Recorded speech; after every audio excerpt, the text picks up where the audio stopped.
បាទសួស្តីបងប្អូនទាំងអស់គ្នាដែលនៅក្នុងបណ្ដាញសង្គម YouTube ណាថ្ងៃនេះមកជួបគ្នាទៀតហើយជាមួយនឹង Channel Business KH ហើយថ្ងៃនេះនឹងផងដែរខ្ញុំនឹងមកបង្ហាញបងប្អូនអំពីការអំពីអត្ថប្រយោជន៍នៃការ upgrade account business ណាតើយើងតាក់ទងនឹង App Baycon នេះគឺជាការ app មួយដែលយើងអាចរកលុយពីការមើលវីដេអូផុសវីដេអូបានលុយនឹងអាចរកចំណូលផ្សេងៗទៀតតាមរយៈការណែនាំសមាជិកឲ្យគាត់មកលេង App Baycon យើងទទួលបានលុយពី App Baycon ហ្នឹងនឹងការធ្លាក់ការ ABC អញ្ចឹងណាអញ្ចឹងសម្រាប់ការលេង App Baycon យើងគឺយើងអាចរកចំណូលបាន4ច្រកធំៗណាសម្រាប់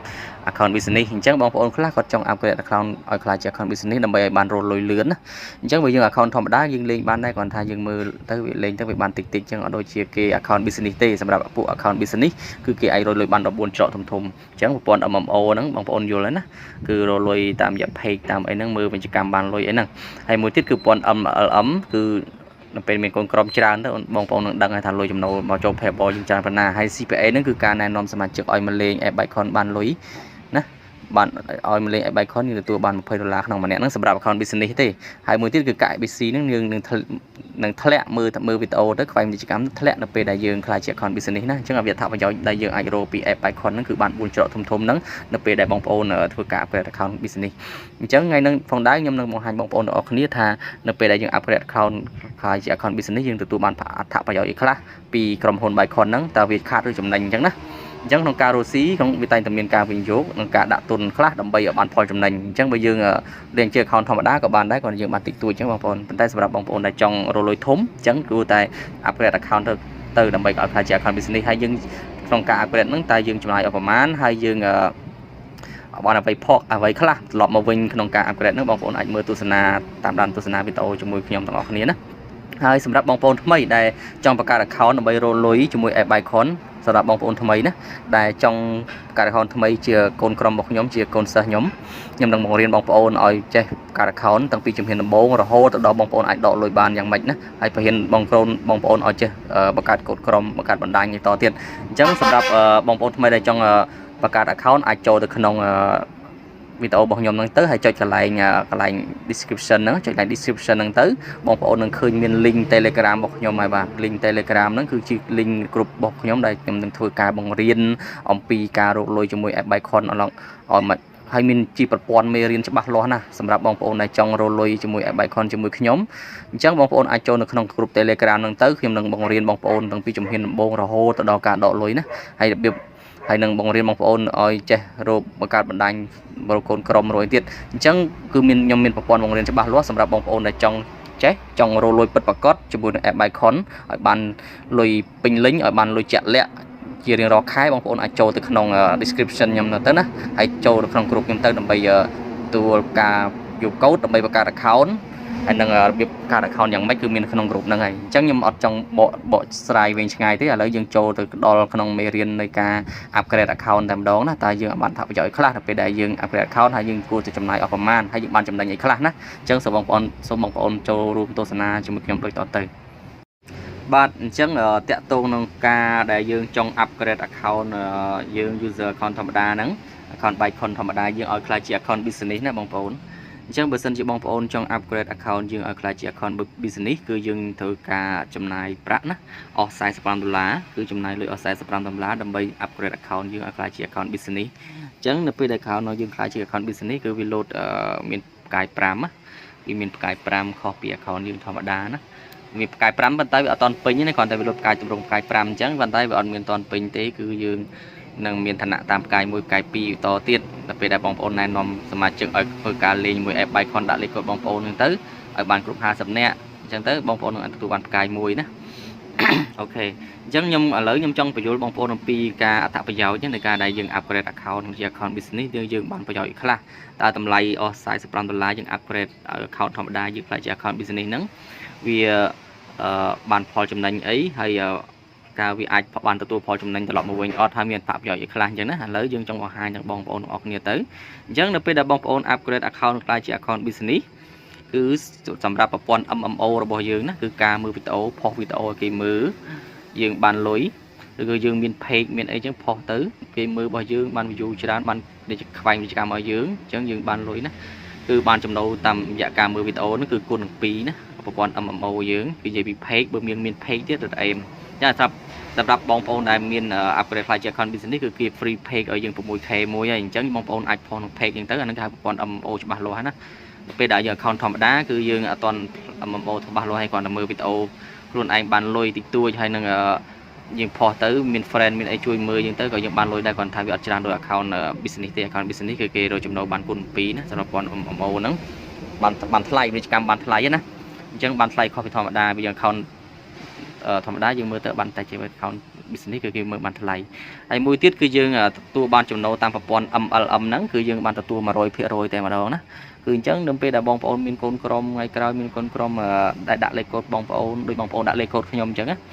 អញ្ចឹងបងប្អូននឹងមានកូនក្រុមហើយបរៀនគាត់ឲ្យចេះលេង App Baycon អីចឹងទៅដល់ពេលដែលគាត់មើលវីដេអូមើលអីគាត់អញ្ចឹងទៅមានបងប្អូនសមាជិក100នាក់អញ្ចឹងទៅគាត់ធ្វើការមើលវីដេអូក៏អញ្ចឹងវារុញភាគរយនៅការមើលលុយហ្នឹងក៏ឲ្យយើងដែរនៅប្រព័ន្ធ MLM ហ្នឹងហើយមួយទៀតគឺយើងអាចរកលុយតាមប្រព័ន្ធ CPA គឺបាន$20ណែនាំសមាជិកឲ្យបាន$20ក្នុងម្នាក់ណាបងប្អូនណែនាំដល់ពេលបងប្អូនខ្លាចជា account business ណា account ធម្មតាយើងណែនាំបានដែរប៉ុន្តែយើងអត់បានលុយទេខ្ញុំនិយាយនេះគឺយើង upgrade account business គឺយើងអាចរកចំណូលទាំងអស់ហ្នឹងតែម្ដងគឺប្រព័ន្ធ CPA យើងគឺអាចណែនាំសមាជិកបានឲ្យលេង App Baycon ដាក់លេខកូដដាក់យើងទៅ$20ក្នុងម្នាក់ណាអញ្ចឹងគឺវាចំណេញមែនតើអញ្ចឹងបើយើងណែនាំបាន10នាក់ទៅវា200បាត់ហើយអញ្ចឹងដែរណាបងប្អូនវាលឿនដែរអញ្ចឹងបើសិន10នាក់ទៅណែនាំតទៀតណែនាំជំនាន់ទី2ទៅណែនាំជំនាន់ទី3ទៅណែនាំជំនាន់ទី4នេះបងប្អូននឹងមានកូនក្រុមរាប់រយនាក់ដែរបងប្អូនស្គាល់ហើយចំណូលរបស់យើងគឺបានច្រើនមែនតាំងប្រព័ន្ធ MLM តាំងពី CPA ហ្នឹងគឺឡើងលុយលឿនណាស់អញ្ចឹងគឺរឿងអាចយកបានច្រើននៅពេលបងប្អូន upgrade account ជា account business ណាហើយមួយទៀតគឺបងប្អូននៅពេល upgrade account ជា account business ហើយគឺបងប្អូននឹងទទួលកាយ BC អញ្ចឹង account ធម្មតាយើងមើលវីដេអូអត់ធ្លាក់កាយ BC ទេណាបងប្អូនទៅចាំប៉ុន្តែបើទៅពេលបងប្អូនខ្លាចជា account business យើងខ្លាចជា account business គឺយើងមើលមើលវីដេអូទៅគឺយើងចុចខ្វែងនីតិកម្មហ្នឹងទៅមើលចុច100ខ្វែងទៅវាធ្លាក់100កាយ BC ដែរណាអញ្ចឹងនៅពេលដែលកាយ BC នឹងគ្រប់100គឺវាស្មើ$1ណាហើយដូចខ្ញុំអញ្ចឹង19000 ABC 19000 ABC វាស្មើនឹង$190ណាខ្ញុំ19000ជាងទៀតវា10000ជា$193ហើយសម្រាប់ ABC ខ្ញុំនេះអញ្ចឹងអាកា ABC នេះវាមានអត្ថប្រយោជន៍ច្រើននៅឆ្នាំ2022តម្លៃវាគុណនឹង1ទេនៅឆ្នាំ2022តម្លៃវាគុណនឹង2នៅឆ្នាំ2023តម្លៃគុណដល់4ក៏គុណដល់3នៅឆ្នាំ2024គឺតម្លៃគុណ10ហ្មង100 ABC គឺស្មើ$ណាអញ្ចឹងយើងមើលតែ100ខ្វែងវិជ្ជកម្មគឺស្មើ$10តែម្ដងថ្លៃមែនតើបាទសម្រាប់កា ABC នេះហើយយើងឥឡូវអត្ថប្រយោជន៍វាអាចយកទៅទិញកាតទូរស័ព្ទណាយើងទិញផលិតផលផ្សេងៗនៅក្នុងក្រុម ABC គេមានលក់ដោះដូរជាក្រុម ABC សម្រាប់ទិញផលិតផល ABC អញ្ចឹងណាឬក៏អាចដូរជាលុយក៏បានដែរហើយកា ABC ហ្នឹងយើងអាចយកធ្វើការ book page ណា book page book YouTube build page ឲ្យធំទៅឲ្យឡើងរាប់រយ K អញ្ចឹងទៅណាញ៉ា page ដែលគេ free ឲ្យយើងនេះដល់ពេលយើង upgrade account business គឺគេ free page ឲ្យយើង 6k ណាបងប្អូនគេ free page យើង 6k យើងអាចយកទៅ book page ឲ្យធំ book YouTube book TikTok អីចឹងទៅ page Facebook ក៏បានដែរណាអត្ថប្រយោជន៍វាច្រើនឲ្យឡើង like ឡើង view ចឹងទៅហើយយើងទទួលបាន page 6k ហ្នឹងពេលយើង upgrade គេឲ្យ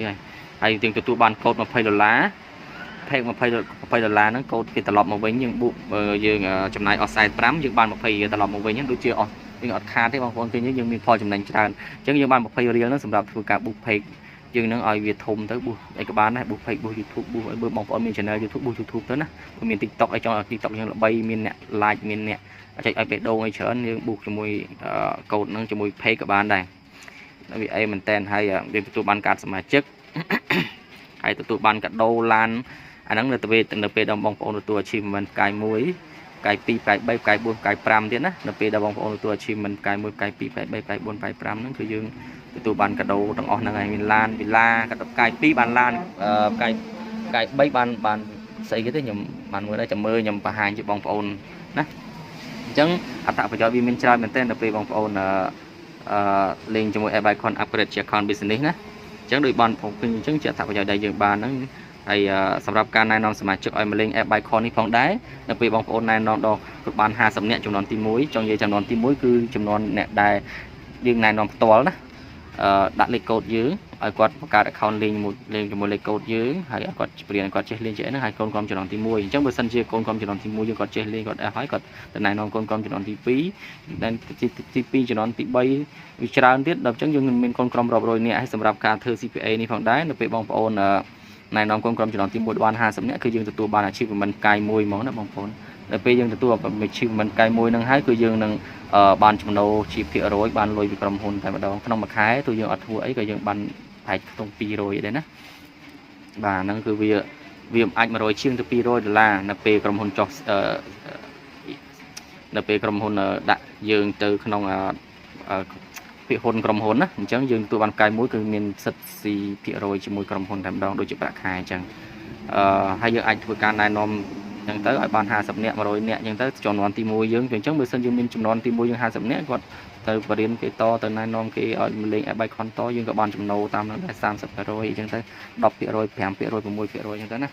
អញ្ចឹងអត្ថប្រយោជន៍នៅពេលដែលបងប្អូន upgrade account ខ្លាយជា account business គឺវាអត្ថប្រយោជន៍ខ្លាំងមែនទែនអញ្ចឹង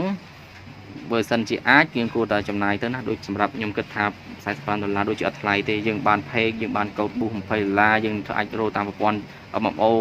គុណ2មើលវីដេអូបានគុណ2ប្រព័ន្ធ MLM យើងក៏ដើរ CPA ណែនាំសមាជិកក៏បានលុយ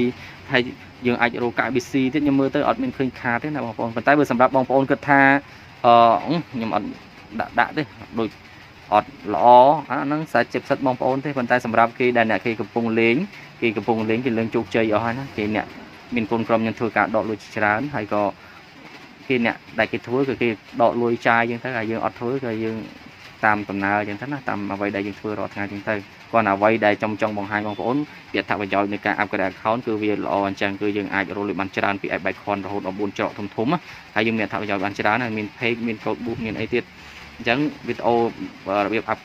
ថប្រយោជន៍នៃការ upgrade account គឺមានប៉ុណ្ណឹងជូនបងប្អូនណាអញ្ចឹងសូមអរគុណសូមគោរពលា